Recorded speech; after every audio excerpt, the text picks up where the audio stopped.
এই যে কলা পাতার মধ্যে শুয়ে রয়েছে না, আহারে এরকম কইরা বেচারা পায়ে জুতাও নাই। এটা কিন্তু ভারতের অংশ। আমরা আমাদের পয়সার কোনো প্রয়োজন নেই, ঠিক আছে? আপনি যদি সেফটি মানে ফালতু লোক 2 টাকা একদম না ফালতু লোক। আমি এই দেশে এত কষ্ট করে এসেছি কি বাংলাদেশে ফেরত দেওয়ার জন্য? জি না জি না। আমি এই দেশে এত কষ্ট করে এসেছি কি বাংলাদেশে ফেরত দেওয়ার জন্য? জি না জি না। আর এই যে গলার মধ্যে এরকম যে গামছা পেঁচাইয়া বোধহয় এমনি গামছাই পেঁচাইছে গোল কইরা, তারপর ধরে রাখছে। এটা বাংলাদেশের অংশ। বাড়ি মুন্সিগঞ্জ। নাম জিজ্ঞেস করেন। আমার নাম বিচারপতি শামসুদ্দিন চৌধুরী মানিক। বিচারপতি শামসুদ্দিন মানিক। মানিককে আপনার পিতার নাম? পিতার নাম মরহুম আব্দুল হাকিম চৌধুরী। আব্দুল হাকিম চৌধুরী। গুড। এই যে পালাইতেছেন কেন বলেন? ভয় পালাইতেছি। কার বইয়ে? আর প্রশাসনের ভয়ে। এই যে পালাইতেছেন কেন বলেন? ভয় পালাইতেছি। কার বইয়ে? আর প্রশাসনের ভয়ে। সে বলছে প্রশাসনের ভয়ে। এটা কিন্তু নোট করবেন, মানে আইনের ভয়ে সে পালাচ্ছে। তার মানে সে অনেক বেআইনি কাজ করছে, সে নিজেও জানে। আসসালামু আলাইকুম। কালো মানিক দীপ্তি চৌধুরী সবচেয়ে বেশি খুশি হবে আজকে, সবচেয়ে বেশি খুশি হবে দীপ্তি চৌধুরী। মিষ্টি মিষ্টিও খাওয়াইতেছে বোধ হয়। না, মিষ্টি খাওয়াবে না, কারণ চারিদিকে তো বন্যা। কালো মানিকের গল্পটা খুব করুণ, বিশ্বাস করেন। আমার একটা টাইমে না চোখে কান্না আসতেছিল, কিন্তু কান্না বের হচ্ছিল না, কিন্তু হাসি বের হয়ে গেছে, মুখ থেকে হাসিটা বের হয়ে গেছে তার অবস্থা দেখে। কারণ একজন বিচারপতি ছিলেন উনি, আপিল ডিভিশনের, মানে সর্বোচ্চ একটা জায়গায়। এরপরে প্রধান বিচারপতি হওয়ারও চান্স ছিল। ওনার সাথে 2 জন গানম্যান থাকতো সব সময়। ওই যে আপনারা দেখলেন না দীপ্তির সাথে ঝগড়া, রাজাকারের বাচ্চা। আর দীপ্তি বলতেছিল যে আমার পরিবার মুক্তিযোদ্ধার পরিবার, সে রাজাকারের বাচ্চা। এগুলো তো আমরা দেখছি অন ক্যামেরায়। অফ ক্যামেরা যা ঘটছে, এটা আপনার মাথা খারাপ হয়ে যাবে শুনলে। এর সাথে 2টা বডিগার্ড থাকে, তো ওদেরকে ডাকতেছিল রাজাকারের বাচ্চা। মানে এমন অবস্থা, সে পারলে ওইখানেই ওই মেয়েরে শেষ করে দেয়। আরে তার মেয়ের মতো বয়সী, আরো মনে হয় তার নাতির হবে। এই লোকের বয়স আছে। এই লোক 4 কোটি মানুষকে, আমাদের দেশে নাকি রাজাকার আছে, আর রাজাকারের বাচ্চার গালিটা ওনার মুখে অনেকটা বাচ্চা, এই শু না বলে রাজাকারের বাচ্চা বলে। তার বডি ল্যাঙ্গুয়েজ এটা বোঝা যায়। এবং সে একটা রানিং বিচারপতি, মানে শুধু কোর্টে বসে বিচার করে তা না, কিন্তু রানিং, রাস্তাঘাটে যেখানে ইচ্ছা সেখানে বিচার বসায় দেয়। এটা ক্ষমতা আছে তার। একবার এক ট্রাফিক তাকে সেলুট দেয়নি দেখা রাস্তায় নাইমা তার কানে ধরায় দিছে। এই কিন্তু বারবার সামনে আসতো, বারবার সামনে আসতো। যখন আন্দোলন চলতেছিল, আন্দোলন তুমুল একটা জায়গায়, তখন কিন্তু অনেক আওয়ামী লীগের যে যারা অন্ধ মানে দলদাস, তারাও কিন্তু সামনে আসতে ভয় পাইতেছিল।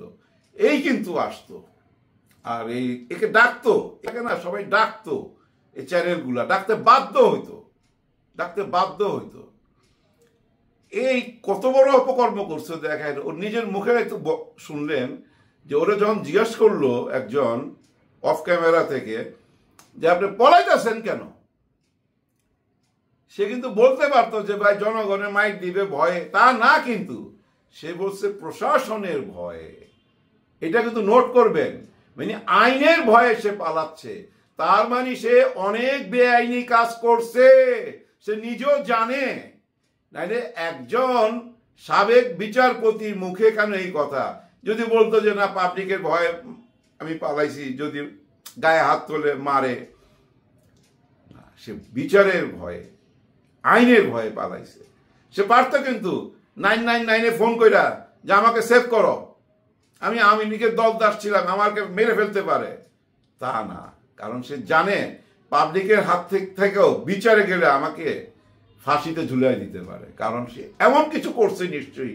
নাইলে সে এই কথা বললো কেন যে প্রশাসনের ভয়ে ভাবতেছি? আরে প্রশাসনের ভয় কি? প্রশাসনের কাছে তো এরকম একজন বিচারপতি যখন যা করবে, তার মানে সে তো সেফ জোনে। সে যদি অন্যায় না কইরা থাকে, কিন্তু সে অন্যায় করছে। একবার জানেন না, বিমানে উঠছে সে, নর্মাল ক্লাসের টিকিট কাইটা, আমি আগেও একটা এই কথাটা বলছি, আবার বলতেছি, মনে করেন ৮০-১ লাখ টাকা দিয়ে টিকিট কাইনা সে ফার্স্ট ক্লাসে যা পড়ছে, যেখানে ৩.৫ লাখ টাকা টিকিটের দাম। তারা যা ভদ্রভাবে বলছে যে আপনি আপনার চেয়ারে বসেন, আপনার জায়গায় যান, এটা মাইনা নেয় নাই। আমি একজন বিচারপতি, আমারও তুমি এই কথা বলতে পারো না। পরে না জানেন, উনি আইনের মাধ্যমে ওদেরকে ডাকায় ওদেরকে কাঠগড়ায় দাঁড় করায় সরি বলাইছে।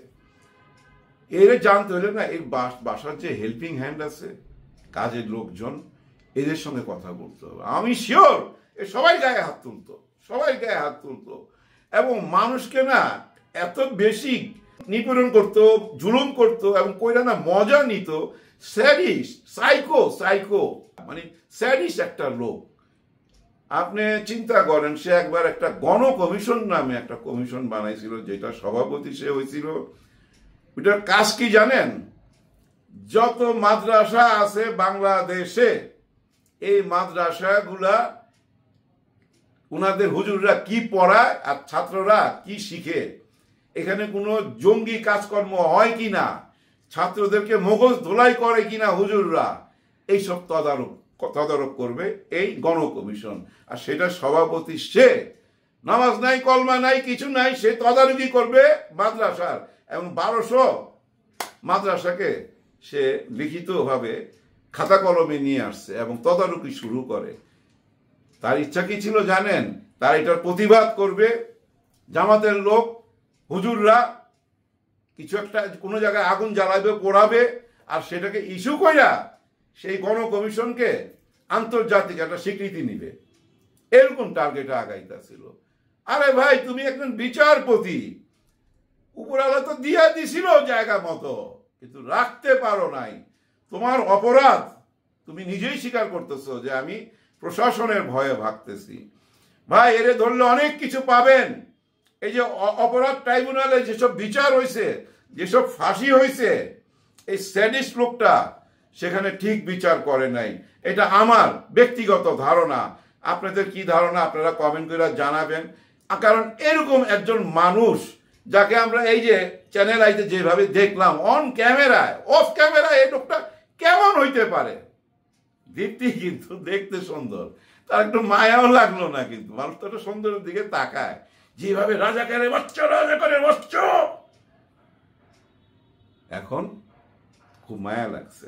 এবার একটা কথায় আসি ভাই, আমি মানে সত্যি বলতেছি, একটু আগে ফান করলাম যে কান্না আসতেছিল, আবার হাইসা দিছি, আসলে চোখে পানি আসছে। কারণ একজন বিচারপতিকে কেউ এভাবে গামছা দিয়ে ধইরা রাখবে, এবং ভারতে যেখানে দেখছেন ওইখানে কিন্তু পোলাপান বলতেছিল যে ঠিক আছে, আপনি যদি সেফ মনে করেন নিজেকে, এখানে থাকেন, আমরা কাউরে বলুম না।